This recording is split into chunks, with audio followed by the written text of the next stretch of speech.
Enxergando a Verdade Bíblica, canal voltado para compreender a verdade da Palavra de Deus.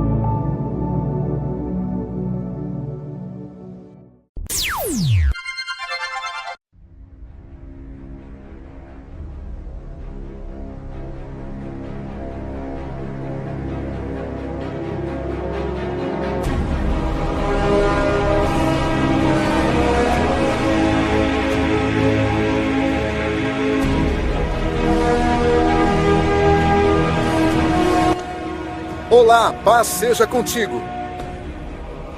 Hoje o tema a ser estudado é Jesus, a pedra principal sobre a qual a igreja está fundamentada, refutando o dogma católico. Texto central, Mateus capítulo 16, versículo 18. E eu te digo que tu és Pedro, e sobre esta pedra edificarei a minha igreja, e as portas do Hades não prevalecerão contra ela.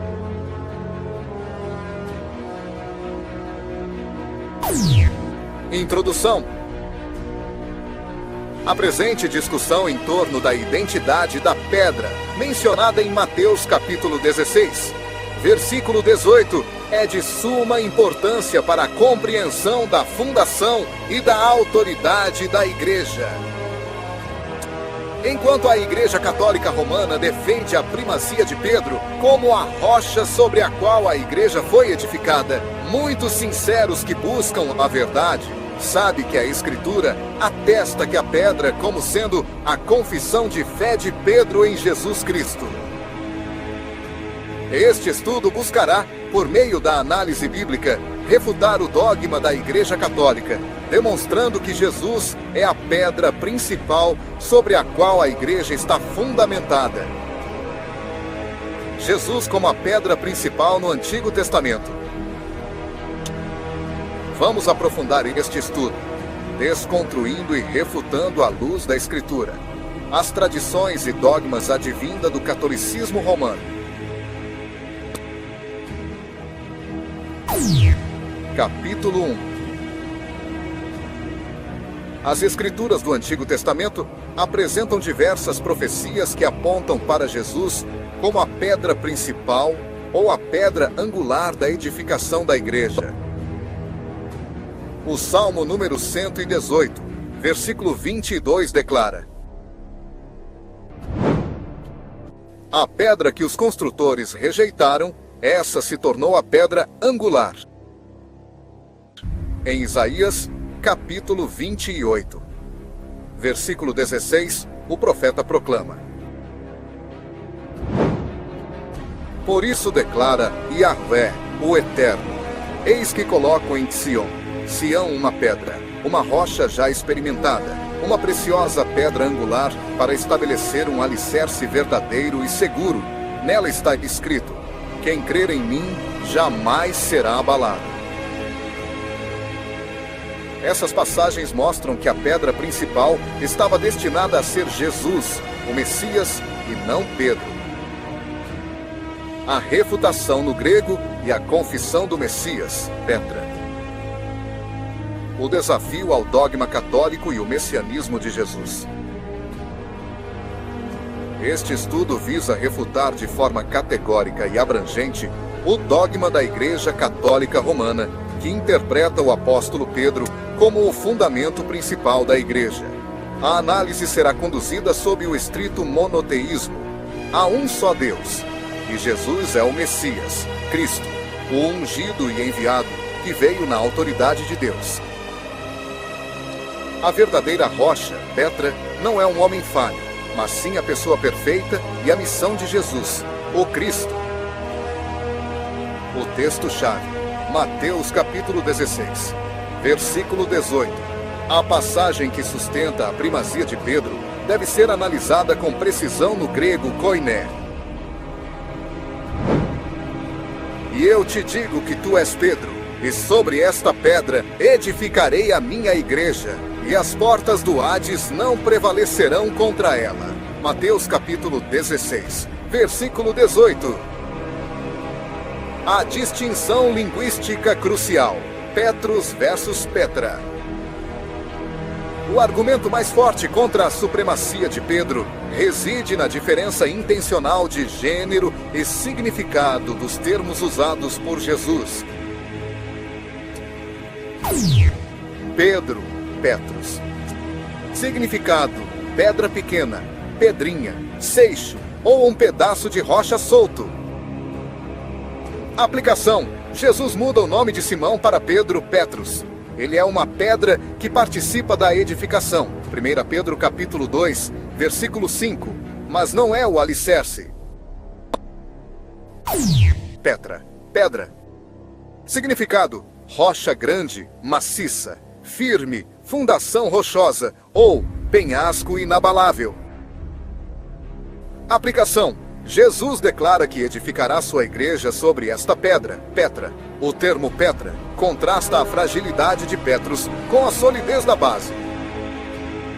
Observação: a igreja, eclésia, não é uma construção ou templo físico, pois seu significado é os chamados para fora, referindo-se à congregação de crentes. Ela é um organismo vivo, e os fiéis são as pedras vivas que formam o templo espiritual de Deus. 1 Pedro capítulo 2, versículo 5. A igreja está solidamente edificada sobre a rocha, Petra, que é a verdade fundamental de que Jesus Cristo é o Messias, o Filho de Deus. Portanto, a igreja é o corpo de pessoas que se reúnem em Cristo para adorar a Deus em espírito e verdade. A conclusão exegética: a pedra é a confissão. A rocha, Petra, é a verdade inabalável que Pedro acabara de declarar sob revelação divina. Tu és o Cristo, o Filho do Deus vivo. Mateus capítulo 16, versículo 16. A igreja é edificada sobre a pessoa e a obra de Jesus, o Messias de Deus, e não sobre a pessoa física de Pedro. O Messias como o cumprimento da rocha profética de Deus.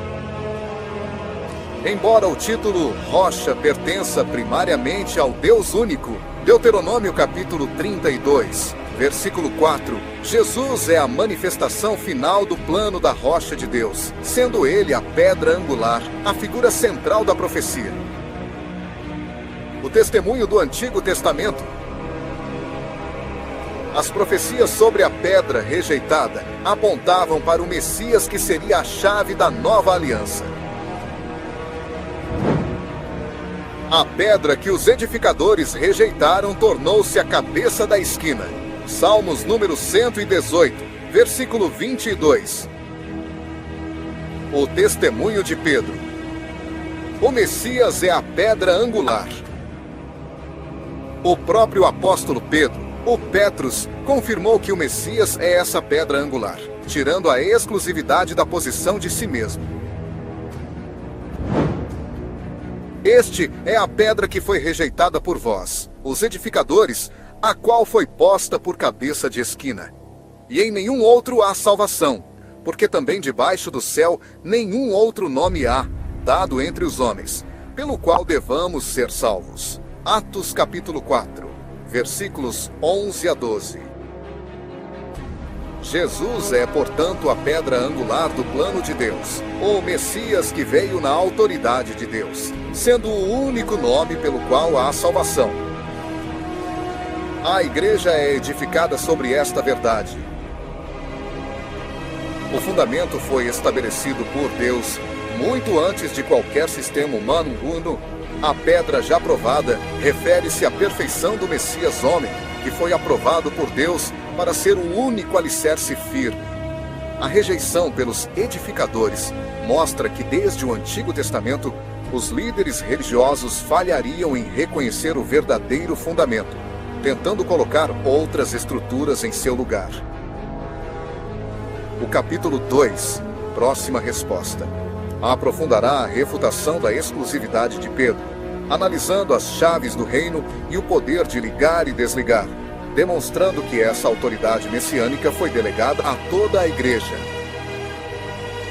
O capítulo 2 se concentrará em refutar a ideia de que Pedro possuía uma supremacia pessoal sobre os outros apóstolos, usando evidências da própria Bíblia.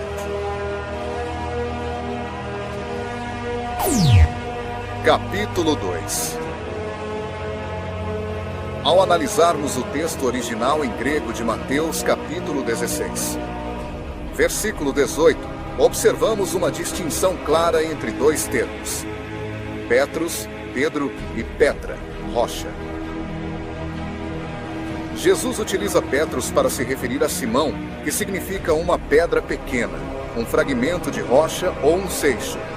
No entanto, ao dizer sobre esta pedra, ele usa o termo Petra, que se refere a uma rocha maciça, um penhasco inabalável, uma fundação rochosa. As chaves do reino: ligar e desligar a delegação da autoridade do Messias à Igreja. A interpretação católica, sustentada pela pastora Aeternos, utiliza a concessão das chaves e o poder de ligar, desligar a Pedro como prova de sua supremacia e da sucessão papal. A Bíblia, no entanto, demonstra que essa autoridade é delegada, plural e intrinsecamente ligada à confissão do Messias. A exegese da autoridade, o sentido das chaves. Mateus capítulo 16, versículo 19. Jesus disse a Pedro: "E eu te darei as chaves do reino dos céus, e tudo o que ligares na terra será ligado nos céus, e tudo o que desligares na terra será desligado nos céus." Chaves, símbolo de mordomia, não de soberania. No contexto bíblico, Antigo e Novo Testamento, a chave representa a autoridade delegada de mordomia, acesso e administração, e não soberania ou propriedade. Em Isaías capítulo 22, versículo 22, encontramos o seguinte: "Porei sobre os seus ombros a chave da casa de Davi. O que ele abrir, ninguém terá o poder de fechar, e o que ele fechar, ninguém será capaz de abrir."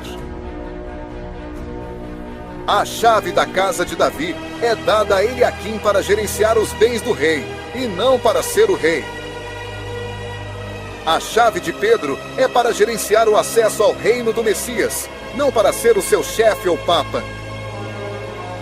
Apocalipse capítulo 1, versículo 18 diz: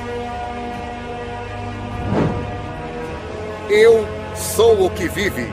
Estive morto, mas eis que estou vivo por toda a eternidade, e possuo as chaves da morte e do inferno." Jesus afirma ter as chaves da morte e do inferno. A posse final e soberana das chaves pertence exclusivamente ao Messias. Se Pedro recebesse a soberania total, estaria em pé de igualdade com o Messias, o que violou o ensino da Escritura. A função de Pedro, portanto, era de portador da chave, não de proprietário da porta. Ele cumpriu essa função honrosa ao ser o primeiro a abrir o reino. Chave aos judeus. Pregação no Pentecostes. Atos capítulo 2, versículos 14 a 41. Chave aos samaritanos. Pedro e João. Atos capítulo 8, versículos 14 a 25. Chave aos gentios.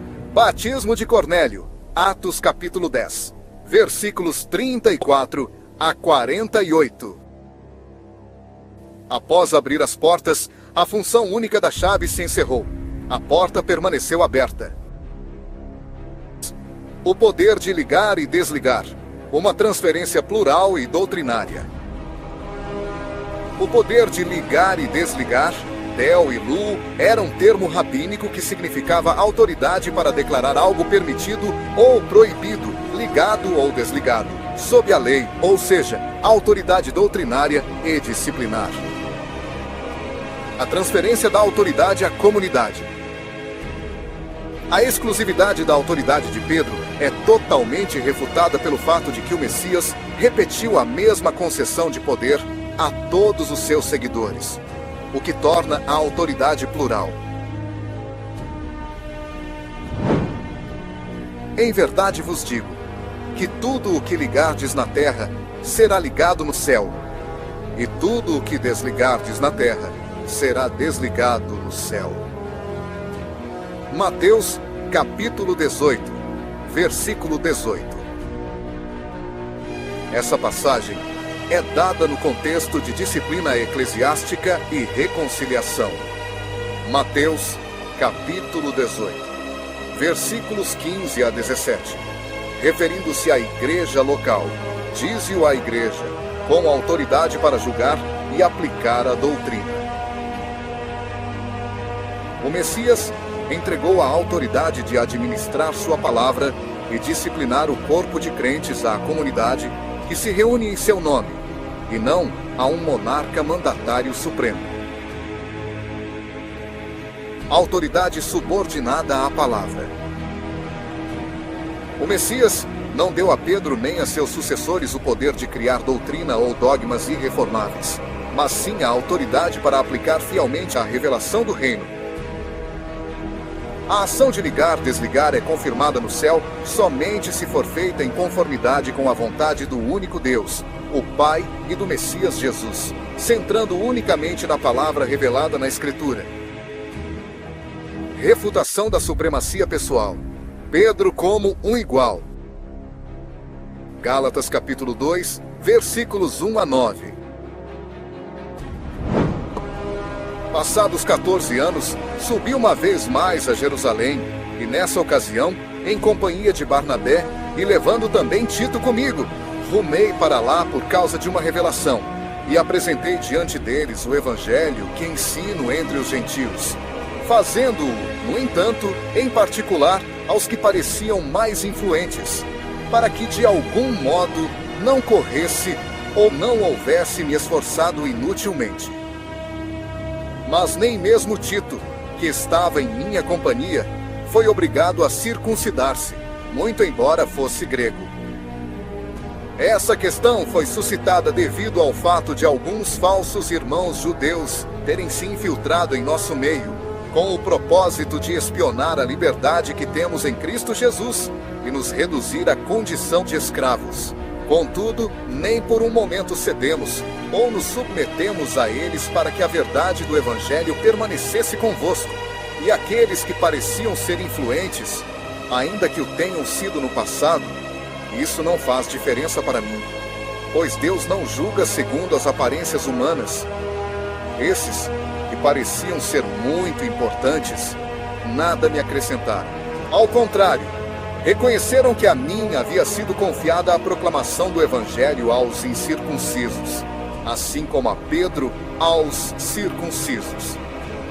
Porquanto Deus, que operou por meio de Pedro como apóstolo aos judeus, da mesma forma, operou por meu intermédio para o apostolado aos gentios, e quando reconheceram a graça que me havia sido outorgada, Tiago, Pedro e João, respeitados como sustentáculos, estenderam a mão direita a mim e a Barnabé em sinal de comunhão fraternal. E concordemente ficou estabelecido que nós buscaríamos os não-judeus e eles os circuncisos. A suposta supremacia de Pedro, que levaria à sucessão papal, é negada pela própria forma como ele é tratado no Novo Testamento. Liderança coletiva e conciliar. Os apóstolos e profetas atuaram em conjunto, com o Messias como a pedra angular. Não há um registro bíblico de Pedro agindo consistentemente como o chefe supremo. O Concílio de Jerusalém. Atos capítulo 15, versículos 6, 7, 12, 13, 22 e 23. Diante disso, os apóstolos e os presbíteros se reuniram para deliberar sobre a questão imposta. Depois de um grande debate, Pedro tomou a palavra e ponderou-lhes: Irmãos, vós sabeis que desde há muito Deus me escolheu dentre vós, para que por meu intermédio ouvissem os gentios a palavra do Evangelho e crescem. Então toda a assembleia ficou em silêncio, enquanto ouvia Barnabé e Paulo relatando todos os sinais miraculosos e prodígios que por meio deles Deus realizara entre os gentios. Quando acabaram de compartilhar, Tiago pediu a palavra e arrazoou-lhes: Irmãos, ouvi-me. Então, os apóstolos e os presbíteros com toda a igreja decidiram escolher alguns dentre eles e enviá-los para Antioquia com Paulo e Barnabé. Escolheram Judas, chamado Barsabás, e Silas, 2 líderes entre os irmãos, e por intermédio deles mandaram a seguinte carta: Os apóstolos e os irmãos presbíteros. Aos irmãos, dentre os gentios que estão em Antioquia, na Síria e na Cilícia, saudações. A decisão final e a sentença foram proferidas por Tiago. Atos, capítulo 15, versículos 19 a 22, demonstrando uma estrutura de governo conciliar, onde todos os líderes tinham voz e autoridade. Pedro subordinado. Os apóstolos enviaram Pedro e João a Samaria. Atos capítulo 8, e versículo 14. Então, os apóstolos de Jerusalém, ouvindo que o povo de Samaria havia acolhido a palavra de Deus, enviaram para lá Pedro e João. Um ato que demonstrava a autoridade do coletivo sobre Pedro, e não o contrário. Pedro, o presbítero igual. O próprio Pedro nunca reivindicou o título de vigário de Cristo, ou supremo pontífice. Aos presbíteros que estão entre vós, admoesto eu, que sou também presbítero com eles, e testemunha das aflições de Cristo. 1 Pedro, capítulo 5, versículo 1. Pedro se apresenta como presbítero com eles, reafirmando a igualdade ministerial. A autoridade de pastoreio é compartilhada, e o único sumo pastor, 1 Pedro, capítulo 5, versículo 4. É o Messias. Ora, assim que o Supremo Pastor se manifestar, recebereis a imperecível coroa da glória. A igreja não está edificada sobre a fragilidade de um homem, mas sobre a rocha eterna que é a mentalidade de Cristo revelada na confissão de que Jesus é o Cristo. Pedro é apenas uma pedra pequena que confessa a verdade. A pedra é a revelação de que Jesus é o Cristo, Messias, homem perfeito. Fundar a igreja em Pedro é ignorar a distinção gramatical que o próprio Jesus fez para separar a pedrinha, Pedro, da rocha que é Cristo, o fundamento. Este capítulo 2 abrange em profundidade a refutação da exclusividade de Pedro em relação às chaves e à autoridade de ligar-desligar, reforçando a autoridade plural da igreja sob o Messias Jesus, que é o único cabeça da igreja, delegada pelo Pai. O capítulo 3, refutação a pastor a eternos, primazia e infalibilidade papal, abordará agora as bases dogmáticas. Capítulo 3. Os próprios apóstolos, incluindo Pedro, confirmaram repetidamente que Jesus Cristo é o fundamento exclusivo e a pedra de esquina da igreja. Pedro nunca reivindicou para si a posição de rocha fundamental. Refutação da supremacia pessoal e infalibilidade de Pedro. O dogma da Igreja Católica implica que, após Mateus capítulo 16, versículo 18, Pedro se tornou o líder supremo e infalível, exercendo autoridade sobre todos os outros apóstolos. A Escritura refuta essa alegação, mostrando que a liderança era plural e conciliar. Igualdade ministerial. Pedro como coluna, não a única. A Bíblia demonstra que na igreja primitiva, Pedro era visto como um dos pilares, compartilhando autoridade e posição com outros líderes. Fundamento coletivo. O fundamento da igreja é a totalidade da revelação apostólica e profética, tendo Jesus, o Messias, como o alicerce insubstituível. Edificado sobre o fundamento dos apóstolos e dos profetas, de que Jesus Cristo é a principal pedra da esquina. Efésios capítulo 2, versículo 20. Essa passagem coloca todos os apóstolos no mesmo nível fundacional. As 3 colunas. Quando Paulo relata seu reconhecimento em Jerusalém, ele lista Pedro junto a outros líderes, sem atribuir-lhe exclusividade.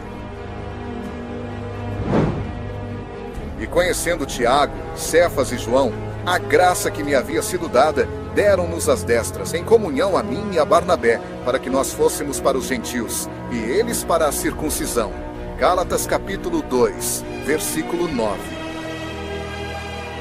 Pedro, Cefas, é nomeado após Tiago, o que seria impensável se ele fosse o líder supremo e infalível. Eles são descritos como colunas, pilares de suporte, e não como o único fundamento ou Senhor. Repreensão pública, desfazendo a infalibilidade. O evento mais claro contra a supremacia e infalibilidade de Pedro é o confronto registrado por Paulo em Antioquia. Mas, quando Pedro veio a Antioquia, e resisti na cara, porque era repreensível. Porque antes que alguns tivessem chegado da parte de Tiago, comia com os gentios. Mas, depois que chegaram, se retirava e se apartava deles, temendo os que eram da circuncisão. Gálatas capítulo 2, versículos 11 a 12. Resistência na cara. Paulo tratou Pedro como um igual, ou até como um subordinado em sua falha. Um apóstolo não poderia resistir na cara ao suposto vigário de Cristo, ou ao líder infalível da Igreja Universal. Falha de Pedro. Pedro estava agindo por medo e hipocrisia, comprometendo o Evangelho, que prega a igualdade entre judeus e gentios. Essa falha de Pedro na prática prova que ele estava longe de ser infalível. O Concílio de Jerusalém. A autoridade conciliar. Quando a igreja primitiva enfrentou sua primeira grande crise doutrinária, a necessidade de circuncisão para gentios, o poder de decisão foi coletivo, não monárquico, ou seja, de um líder supremo sobre os demais. Discurso de Pedro, Atos capítulo 15, versículo 7.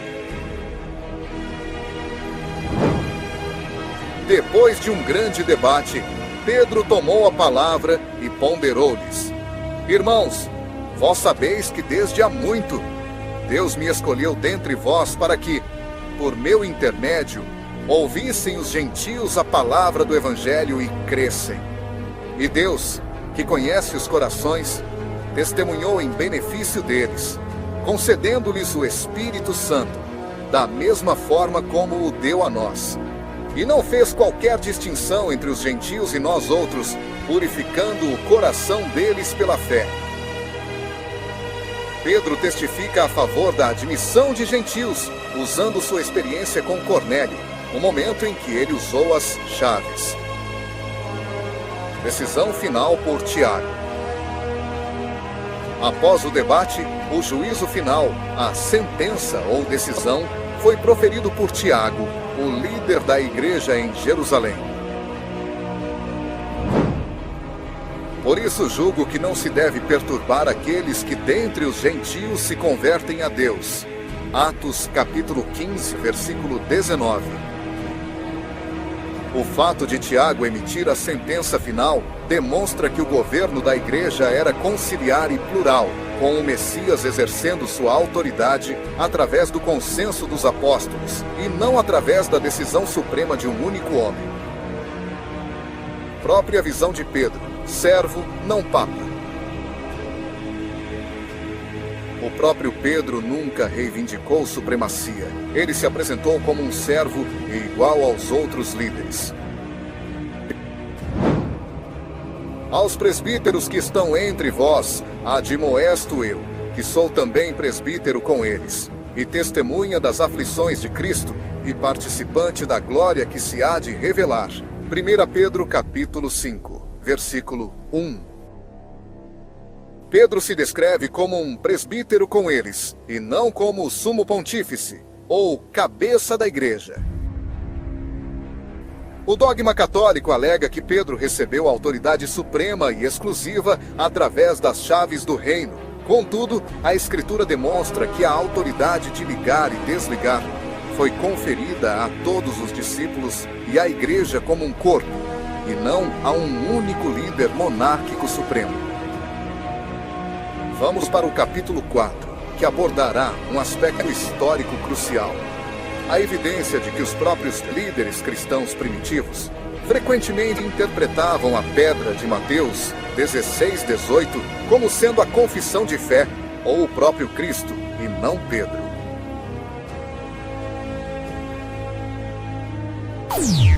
Capítulo 4. O testemunho da história.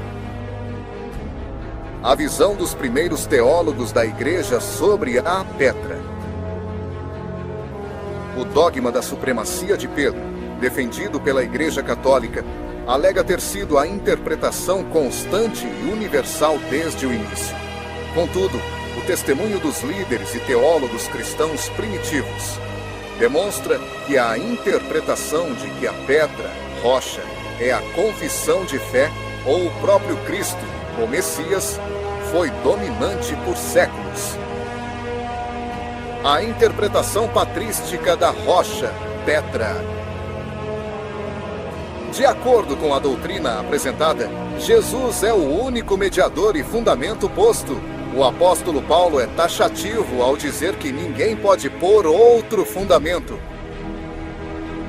Se a doutrina católica estivesse correta, haveria dois fundamentos, o que contradiz a exclusividade do Messias homem como a principal pedra de esquina que une todo o edifício. Nos primeiros séculos da Igreja, as três principais escolas de interpretação para Mateus capítulo 16, versículo 18 eram: Escola de interpretação. A Petra é a confissão, a fé de Pedro. Tu és o Cristo, o Filho do Deus vivo.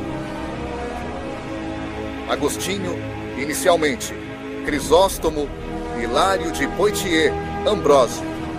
O Messias, Cristo, o próprio Jesus, a pessoa sobre a qual a fé se baseia. Orígenes, Cipriano, ênfase na unidade, Jerônimo, em alguns textos. Pedro, a pessoa de Pedro, minoria, mas crescendo em Roma. Papa Leão I, no século V. O testemunho de Agostinho só no século IV. Um dos mais influentes teólogos da Igreja, Agostinho de Hipona, reconheceu ambas as interpretações, mas posteriormente afirmou que a Petra era Cristo. Não lhe foi dito, tu és a Petra, mas tu és Petrus. A Petra era Cristo. Esta Petra é o Cristo que Pedro confessou, como toda a igreja confessa. E sobre esta rocha, a igreja está edificada. Esta visão de Agostinho, que a rocha é Cristo, ou a confissão dele, desestabiliza a ideia de que a primazia de Pedro era a única interpretação tradicional. O testemunho de João Crisóstomo, século IV. O grande pregador de Antioquia, Crisóstomo, também interpretou a pedra como sendo a base da fé. não o indivíduo Pedro. Sobre esta rocha, isto é, sobre a fé da confissão, a Igreja de Cristo foi construída. O raciocínio de unidade ou supremacia. A figura de Pedro era frequentemente usada pelos primeiros teólogos da Igreja para simbolizar a unidade do apostolado, e não a supremacia de um indivíduo sobre os demais. Cipriano de Cartago, século III. Ele via Pedro como o símbolo da unidade da Igreja. A honra dada a Pedro no início foi o ponto de partida para a unidade, mas essa honra foi compartilhada por todos os apóstolos. Para Cipriano, todos os apóstolos receberam a mesma honra e poder. A formação tardia do dogma católico. A interpretação da supremacia exclusiva de Pedro e a consequente doutrina da primazia papal só se consolidaram e foram rigidamente impostas pelo bispo de Roma muito tempo depois dos apóstolos, particularmente a partir do século V e na Idade Média. A ideia de que o sucessor de Pedro, bispo de Roma, herdou não apenas um ofício, mas uma supremacia jurídica sobre todos os outros bispos e toda a Igreja, não é encontrada no Novo Testamento e não era a interpretação dominante dos primeiros séculos. Conclusão parcial. O testemunho histórico dos primeiros teólogos da Igreja confirma a refutação exegética e bíblica. A pedra, Petra, é a pessoa e a obra de Jesus, o Messias de Deus, ou a confissão dessa verdade. A interpretação da supremacia pessoal de Pedro é uma inovação teológica posterior, não sustentada pela Escritura e tradição uniforme da Igreja primitiva. Este é o capítulo 4, concluindo a sessão de refutação bíblica e histórica. O capítulo 5, próxima resposta, apresentando uma conclusão e síntese teológica que amarra todos os pontos, grego, chaves, igualdade apostólica e história, em uma declaração poderosa. Capítulo 5. Este estudo estabeleceu, através de uma análise exegética e histórica abrangente, que o dogma da Igreja Católica que eleva Pedro à posição de pedra principal e líder supremo não se sustenta à luz das Escrituras Sagradas. A síntese dos argumentos de refutação. A rocha é o Messias, não o Petros. Capítulo 1.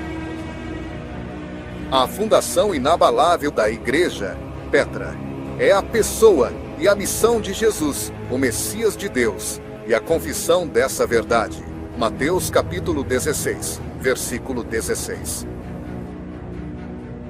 A distinção no grego contrasta a natureza firme da rocha, Petra, com o nome do apóstolo, Petros, pedra pequena, reforçando que o fundamento não é um homem falho.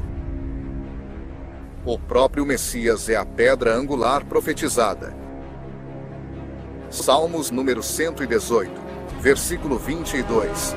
Atos capítulo 4, versículos 11 a 12. A autoridade, chaves, é da Igreja. O poder de ligar, desligar. Administrar a doutrina e a disciplina do reino, prometido a Pedro, Mateus capítulo 16, versículo 19, foi posteriormente estendido a toda a comunidade de discípulos. Mateus capítulo 18, versículo 18, as chaves do reino significaram a autoridade para abrir a porta do Evangelho a todos os povos, judeus e gentios, uma função que Pedro cumpriu no início da Igreja. Contudo, essa autoridade de administração da verdade foi delegada à Igreja como um todo, não em exclusividade. A liderança era plural e igualitária. Capítulo 2. A Escritura refuta a ideia de uma supremacia pessoal e infalível. Os apóstolos eram um fundamento coletivo. Efésios capítulo 2, versículo 20. Pedro foi listado como uma coluna ao lado de Tiago e João. Gálatas capítulo 2, versículo 9. A liderança era conciliar, evidenciada pela decisão final proferida por Tiago no Concílio de Jerusalém. Atos, capítulo 15, versículo 19. O ato mais contundente é a repreensão pública de Pedro por Paulo. Gálatas, capítulo 2, versículo 11. Ato que seria impossível se Pedro fosse o líder supremo e infalível da fé. O testemunho histórico confirma, capítulo 4. Os primeiros teólogos da igreja, como Agostinho e Crisóstomo, frequentemente interpretavam a Petra como a confissão de fé ou o próprio Cristo, demonstrando que a supremacia de Pedro não era a doutrina uniforme e original. O dogma da primazia jurídica de um único sucessor em Roma desenvolveu-se séculos após a era apostólica. O verdadeiro fundamento da fé. A igreja é a congregação de crentes cujo alicerce não é a fragilidade de um homem, mas a firmeza do propósito eterno de Deus, manifestado em seu enviado, Jesus Cristo, o Messias. Porque ninguém pode pôr outro fundamento, além do que já está posto, o qual é Jesus Cristo. 1 Coríntios, capítulo 3, versículo 11. A Bíblia não apresenta Pedro como um líder supremo ou infalível. Pelo contrário, relata suas falhas, como quando Jesus o repreendeu severamente, ou quando Paulo o resistiu publicamente em Antioquia, porque Pedro agia de forma repreensível e hipócrita.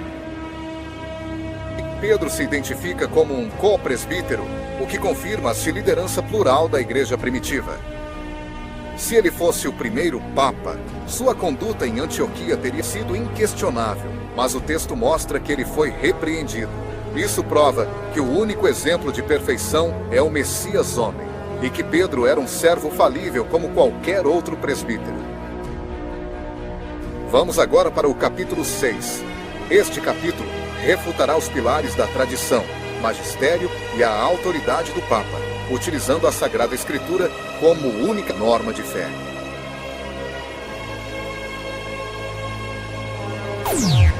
Capítulo 6. Estudo de refutação. A autoridade exclusiva da Escritura, sola Scriptura, o monoteísmo e o desafio aos pilares católicos. Os capítulos anteriores estabeleceram que Jesus é o Messias de Deus e que a Escritura revela que ele é o único fundamento da Igreja.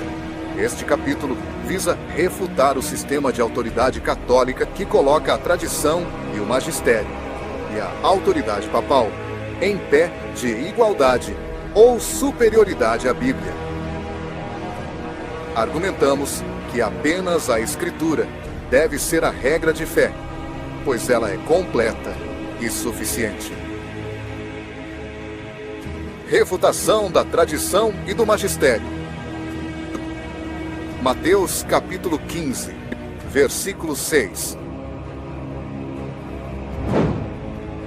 Esse jamais estará obrigado a honrar seu pai ou sua mãe com seus bens, e assim invalidastes a palavra de Deus por causa da vossa tradição.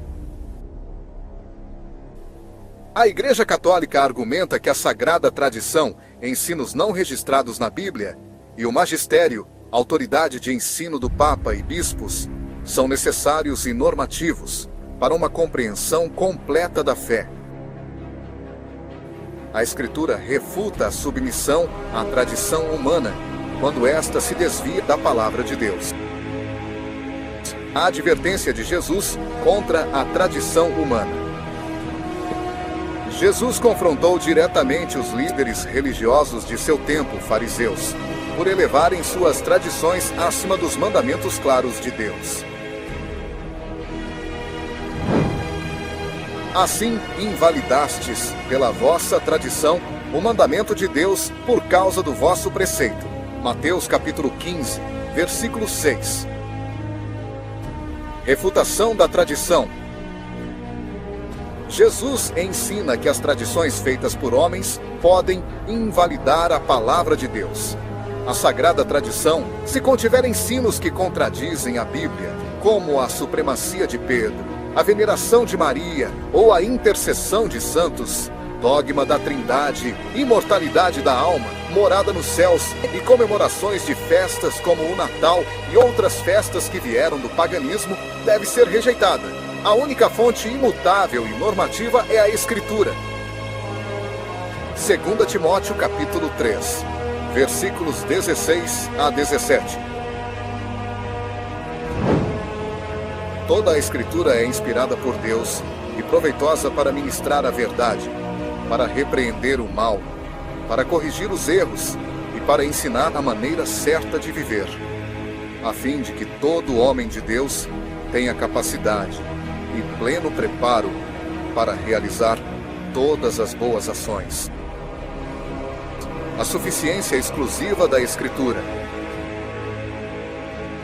O Messias e seus apóstolos instruíram que a palavra de Deus é completa e suficiente para guiar a fé e a prática. Toda a Escritura é divinamente inspirada e proveitosa para ensinar, para redarguir, para corrigir, para instruir em justiça, para que o homem de Deus seja perfeito e perfeitamente instruído para toda a boa obra. 2 Timóteo, capítulo 3, versículos 16 a 17. Refutação do magistério. Se a Escritura é suficiente para tornar o homem perfeito e perfeitamente instruído, ela não necessita de uma autoridade humana, magistério, para completar ou guardar sua verdade em pé de igualdade. A função do líder deve ser ensinar a Escritura e não impor uma tradição que a contradiga. O catolicismo alega que a autoridade do Papa, como sucessor de Pedro, é infalível em questões de fé e moral, e que ele é o fundamento visível da Igreja. Rocha e chaves.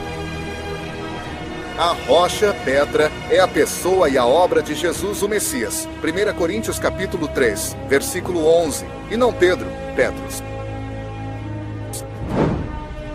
Porque ninguém pode colocar outro fundamento além do que está posto, o qual é Jesus Cristo.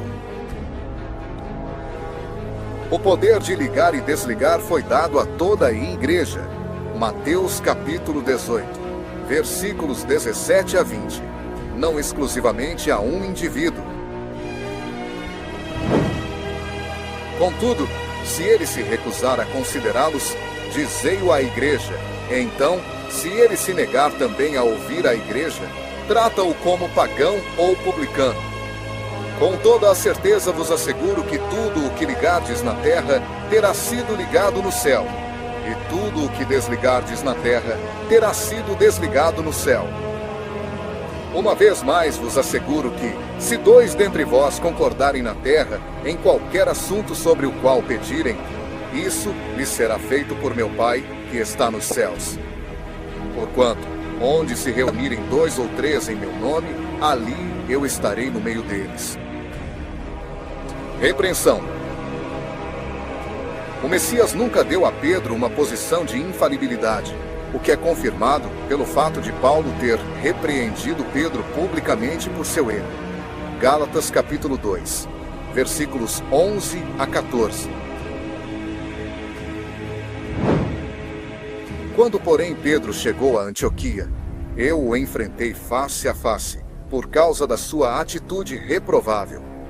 Porque antes de chegarem alguns da parte de Tiago, ele fazia suas refeições na companhia dos gentios. Todavia, quando eles chegaram, Pedro foi se afastando até se apartar dos incircuncisos, apenas por temor aos que defendiam a circuncisão. E os outros judeus de igual modo se uniram a ele nessa atitude hipócrita. de modo que até mesmo Barnabé se deixou influenciar. Contudo, assim que percebi que não estavam se portando de acordo com a verdade do Evangelho, repreendi a Pedro diante de todos. Se tu, sendo judeu, vives como os gentios, e não conforme a tradição judaica, por que obrigas os gentios a viver como judeus? A proibição da supremacia e do título de pai. O Messias Jesus proibiu expressamente a criação de hierarquias de honra e poder entre seus seguidores, o que anula a ideia de um líder supremo ou papa, pai. Não vos chameis pais para convosco na terra, porque um só é o vosso Pai, o qual está nos céus. Mateus capítulo 23, versículo 9. Refutação da supremacia. A liderança na igreja deve ser de serviço humilde. Marcos capítulo 10, versículos 42 a 45, não de domínio. Jesus, por sua vez, os convocou e orientou.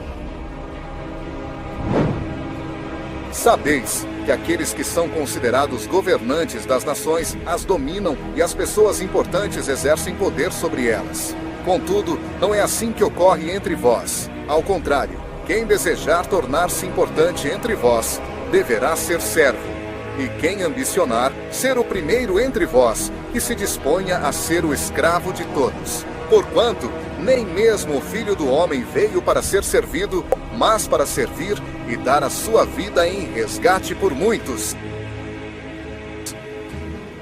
A Bíblia não registra que os apóstolos reconheciam Pedro como o líder supremo, infalível e único cabeça da igreja, nem que o ofício deveria ser transmitido por sucessão papal.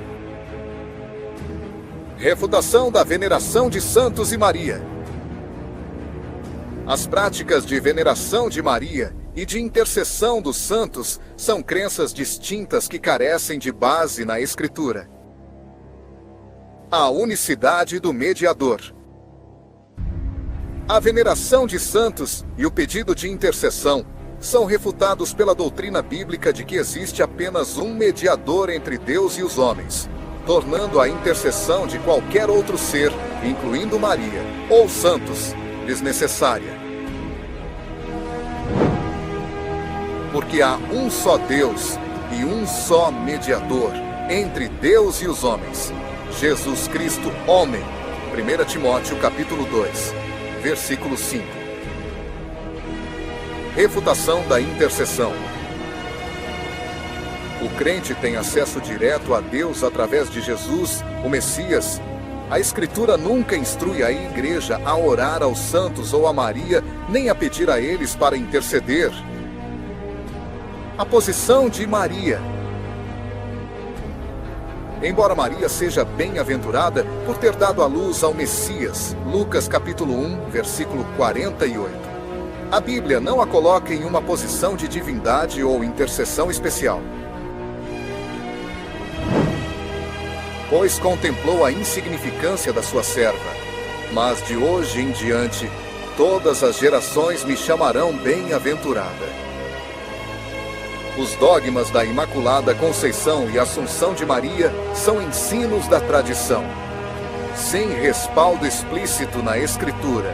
Quando Jesus é questionado sobre a honra à sua mãe, ele direciona a honra à obediência à palavra de Deus, não à sua relação biológica.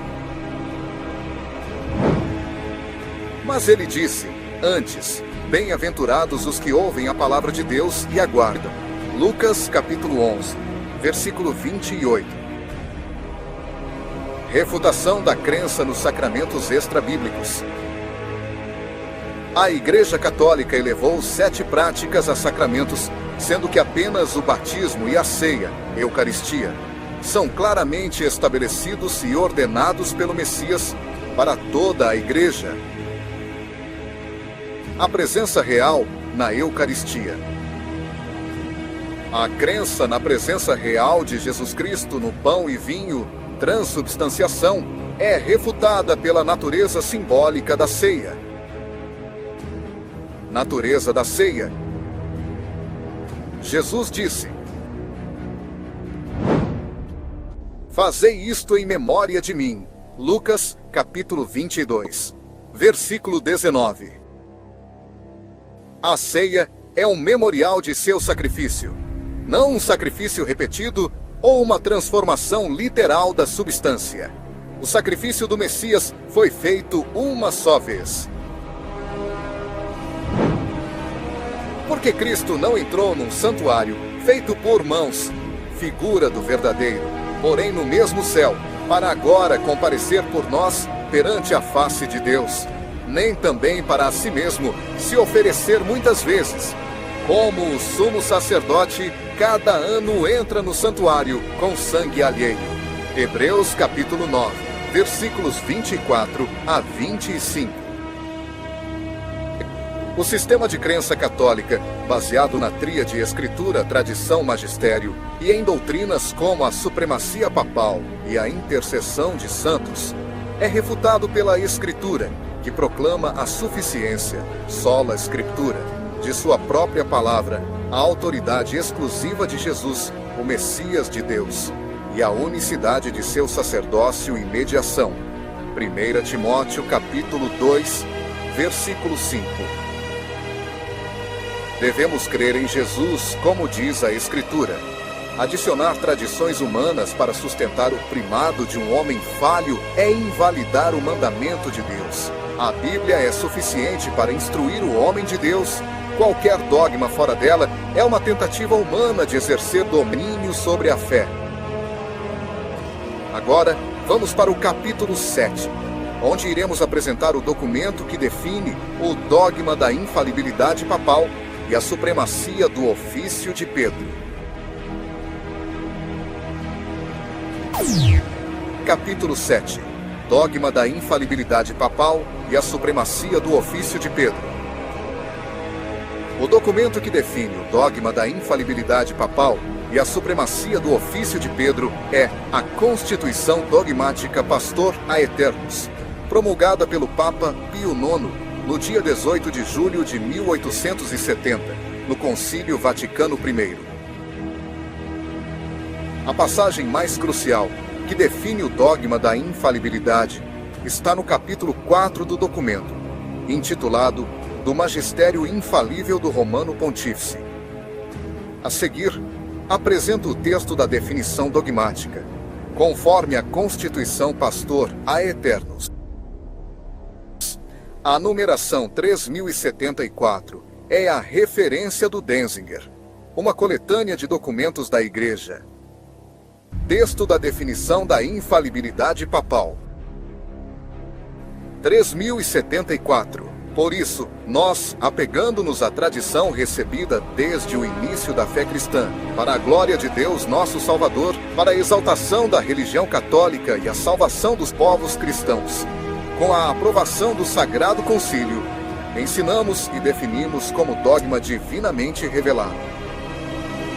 O Romano Pontífice, quando fala ex cathedra, isto é, quando no desempenho do munus de pastor e doutor de todos os cristãos, define com sua suprema autoridade apostólica que determinada doutrina referente à fé e à moral deve ser sustentada por toda a Igreja, em virtude da assistência divina prometida a ele na pessoa do bem-aventurado Pedro.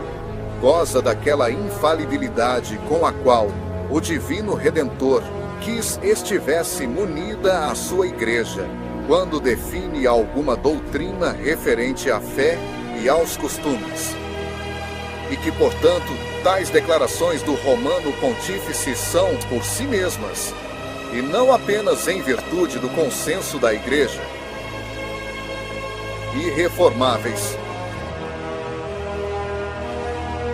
3075. Cânon. Se, porém, o que Deus não permita alguém ousar contradizer esta nossa definição, seja anátema sobre a representação de Deus na terra. Embora o termo representante de Deus na terra não apareça textualmente na definição de infalibilidade, o documento estabelece a base para esta compreensão, ao reafirmar que o Papa é o sucessor de Pedro e o vigário de Cristo. O mesmo documento, na introdução do capítulo 2, já havia estabelecido o primado de Pedro e de seus sucessores. O que o príncipe dos pastores e grande pastor das ovelhas, nosso Senhor Jesus Cristo, instituiu na pessoa do bem-aventurado apóstolo Pedro para a salvação perpétua e para o bem perene da igreja, deve perdurar ininterruptamente na igreja que, fundada sobre a rocha, se manterá firme até o fim dos séculos. Por isso, a tradição que sempre existiu na igreja demonstra que o bem-aventurado Pedro tem sucessores perenes no primado sobre a Igreja Universal e que os romanos pontífices herdam a sua suprema autoridade. A doutrina católica entende o Papa como o vigário de Cristo, substituto ou representante de Cristo, o chefe invisível da Igreja, sendo o pastor visível de toda a Igreja, o que implica sua representação de Deus, Cristo, no governo e no magistério e ensino da Igreja na Terra. A Bíblia estabelece essas ordens de autoridade e liderança nestas passagens. Deus como cabeça de Cristo. Mas quero que saibais que Cristo é a cabeça de todo o homem, e o homem a cabeça da mulher, e Deus a cabeça de Cristo. 1 Coríntios capítulo 11, versículo 3. Cristo como cabeça da igreja. Porque o marido é a cabeça da mulher, como também Cristo é a cabeça da igreja, sendo ele próprio o salvador do corpo. Efésios capítulo 5, versículo 23. E ele é a cabeça do corpo, da igreja, é o princípio e o primogênito dentre os mortos, para que em tudo tenha a preeminência. Colossenses capítulo 1, versículo 18. Refutação à pastor a eternos. A supremacia exclusiva do Messias. A autoridade incontrastável da Escritura. A Constituição Pastor a Eternos, 1870. Estabeleceu que o Papa, sucessor de Pedro, herda a suprema autoridade e goza de infalibilidade, ex-catedra, sendo o vigário de Cristo, representante de Deus na terra. Este capítulo refuta tais dogmas, afirmando que a Escritura é a única regra de fé e que a autoridade, a infalibilidade e a fundação da Igreja pertencem de forma exclusiva e intransferível a Jesus, o Messias de Deus. O Messias é o fundamento ininterrupto e irreformável. A pastor a eternos afirma que a instituição de Pedro deve perdurar ininterruptamente na Igreja, sendo o Papa o sucessor que herda a suprema autoridade. Capítulo 2. A refutação do fundamento sucessório. Mateus capítulo 16, versículo 18 e 1 Coríntios capítulo 3, versículo 11. A igreja só pode ter um fundamento inamovível. Este fundamento é singular e não transferível a uma linha sucessória humana. Porque ninguém pode pôr outro fundamento além do que já está posto, o qual é Jesus Cristo. 1 Coríntios capítulo 3, versículo 11. O Messias é a rocha, pedra. O fundamento da igreja é Jesus, o Messias, a pedra que não falha. O já está posto garante a firmeza da igreja até o fim dos séculos, sem depender de um sucessor mortal e falho como alicerce. A figura de Pedro, Petros, não era o fundamento, mas o primeiro a confessá-lo. A autoridade suprema pertence a Deus. O Messias é o único que recebeu toda a autoridade no céu e na terra da parte de Deus. Mateus capítulo 28, versículo 18. Atribuir essa suprema autoridade a um homem falho é usurpar a posição do Messias, o qual não necessita de um sucessor humano para manter sua igreja. O Messias é o único sumo pastor e cabeça. A pastor Aeternos confere ao Papa o munus de pastor e doutor de todos os cristãos e a posição de vigário de Cristo. Unicidade do Pastor Supremo. A Bíblia confere o pastoreio supremo e o título de chefe da Igreja de forma exclusiva ao Messias Jesus. E quando aparecer o sumo pastor, alcançareis a incorruptível coroa da glória. 1 Pedro, capítulo 5, versículo 4. O próprio Pedro reconheceu Jesus como o sumo pastor. A ideia de um vigário de Cristo, substituto ou representante supremo, contradiz a promessa do Messias de guiar sua igreja através do Espírito Santo. João, capítulo 14, versículo 26. E não através de uma sucessão monárquica suprema, pois a posição suprema pertence a Cristo. A infalibilidade e irreformabilidade desmentidas pela Bíblia. O dogma da infalibilidade, 3074. É a afirmação de que o Papa, ex-catedra, goza daquela infalibilidade com que o Divino Redentor quis que a Igreja estivesse munida, e que tais declarações são por si mesmas irreformáveis.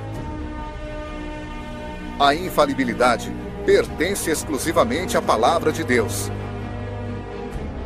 A infalibilidade é um atributo da perfeição e ausência de erro, pertencente somente a Deus, e por extensão, a sua palavra escrita, a Bíblia. Toda a Escritura é divinamente inspirada e proveitosa para ensinar.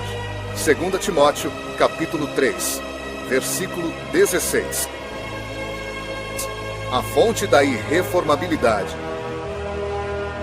A Escritura é, por si mesma, irreformável. A Igreja é munida de infalibilidade, apenas na medida em que se submete e ensina a Bíblia. Atribuir esta característica a declarações de um homem o coloca acima da palavra de Deus. O precedente apostólico, a falibilidade de Pedro. O dogma da infalibilidade é refutado pelo próprio apóstolo, em quem se baseia a autoridade papal. Pedro, o bem-aventurado, cometeu erros doutrinários e práticos que foram corrigidos por outros líderes. Mas, quando Pedro veio a Antioquia, lhe resisti na cara, porque era repreensível. Gálatas capítulo 2, versículo 11. Contradição e reforma. A autoridade de Pedro podia ser e foi contradita e reformada por Paulo em questões de fé e costumes. Este evento fundamental demonstra que a assistência divina prometida não implicava infalibilidade pessoal e que nenhuma autoridade apostólica era irreformável diante da verdade do Evangelho. Conclusão. Anátema humano versus autoridade do Messias. O cânon 3075 da pastora Aeternos condena seja anátema quem ousar contradizer a definição papal. Este ato de proibir o questionamento teológico sob pena de maldição é o oposto do princípio bíblico. O chamado bíblico à verificação da Escritura. A Bíblia encoraja o exame crítico da doutrina, mesmo a ensinada pelos apóstolos, usando a Escritura como o padrão final.